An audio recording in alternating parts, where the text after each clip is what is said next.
శారదాపీఠం స్వామీజీ శ్రీ శ్రీ శ్రీ స్వరూపానంద సరస్వతికి ఇబ్బందులు మొదలయ్యాయి. గత వైసీపీ ప్రభుత్వంతో అంటకాగిన స్వామీజీ ప్రభుత్వం నుంచి కావలసిన లబ్ధి పొందుతూ వచ్చారు. ఈ నేపథ్యంలోనూ శారదాపీఠం పేరు మీద 4 అంతస్తుల భవన నిర్మాణానికి తిరుమలలో శ్రీకారము చుట్టారు. అయితే ముందు 4 అంతస్తుల్ని అనుమతులు తీసుకొని 6 అంతస్తుల నిబంధనలకు విరుద్ధంగా నిర్మించారు. ఇది కేవలం సేవా దృక్పథం కాదని వ్యాపార ధోరణి మాత్రమే అని తెలుస్తోంది. అక్కడ గదులను భక్తులకు అధిక ధరలకు అద్దెకిస్తూ తమ వ్యాపార ధోరణిని బయటపెట్టింది శారదాపీఠం.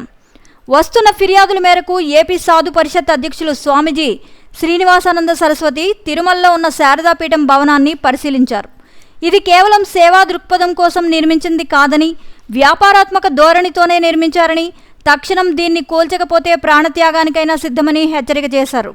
పూర్తి స్థాయిలో ఇది వ్యాపారాత్మక ధోరణితోనే భవన నిర్మించారని, గత ప్రభుత్వం శారదాపీఠం స్వామీజీ చేతిలో కీలుబొమ్మగా మారడంతోటే ఈ పరిస్థితి తలెత్తిందని తెలుస్తోంది.